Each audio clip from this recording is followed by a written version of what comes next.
Hello साथीहरू, आज चाहिँ साउन 15 हजुरको घरमा के पाक्दैछ। मेरो चाहिँ भान्सामा आज के पाक्छ त भन्दाखेरि आज चाहिँ हामी असार 15मा असार 15 साउन 15मा चाहिँ खिर खाने भनेर सबैजनाले निर्णय गर्यौँ। अनि त्यही भएर म चाहिँ अब खिर पकाउनतिर लागेँ। अब मलाई चाहिँ खासै मजाले खिर पकाउन आउँदैन नि त, अहिलेसम्म मैले खिर पनि पकाएको छुइनँ। त्यही भएर म चाहिँ के गर्छु भन्दाखेरि चाहिँ अब अचार र सब्जी चाहिँ म आफै बनाउँछु भनेर भनेको छु। अनि खिर चाहिँ अहिले भरे मेरो श्रीमानज्यू आएर चाहिँ बनाउँछु भनेर भन्नुभएको छ र पनि म उहाँलाई हेल्प गर्छु। अहिले चाहिँ म अचारको लागि काँक्रा सुधारेर रेडी पारिसकेको छु। यति अचारको लागि भनेर काँक्रा रेडी गरेको छु। मैले यहाँनिर चाहिँ आलु र मटरलाई सिटी लगाइदिएको छु। यो काँक्रामा चाहिँ तोरीको चोप हाल्दाखेरि एकदमै मिठो टेस्ट आउँछ। त्यही भएकोले गर्दाखेरि चाहिँ म यहाँनिर अब तोरी भुटेर अनि तोरीको छोप लाउने छु काँक्रामा। अनि आलु पनि पाक्दैछ, आलु पनि उसिनेर लाउँछु।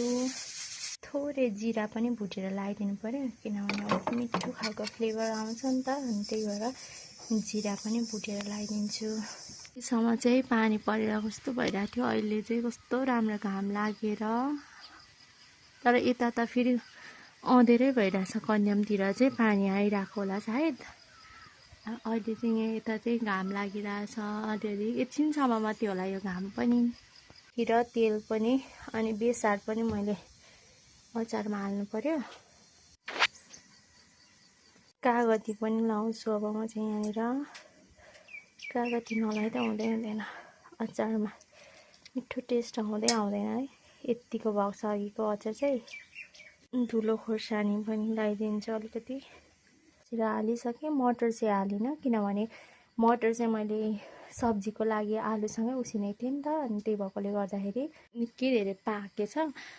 अनि आलुसँग चाहिँ ग्रेभी बनाउनुको लागि मिठो हुन्छ, त्यही भएर मैले अचारमा चाहिँ एड गरिनँ धेरै पाएको कारणले गर्दाखेरि। यो चाहिँ काँक्राको अचार अलमोस्ट रेडी भइसकेको छ। अब यसलाई चाहिँ म छोपिदिन्छु र आलुको ग्रेभी सब्जी पनि रेडी भइहालेको छ।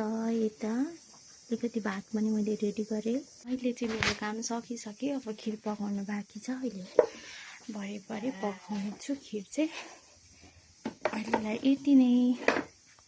मैले चाहिँ अचार सब्जीहरू सबै बनाइसकेपछि खिर पकाउनुको लागि रेडी गरिसकेँ। तर आज चाहिँ लाइन नपकाउले गर्दाखेरि अँधेरो भएर खिर पकाएको मजाले देखाउनु पनि पाइनँ।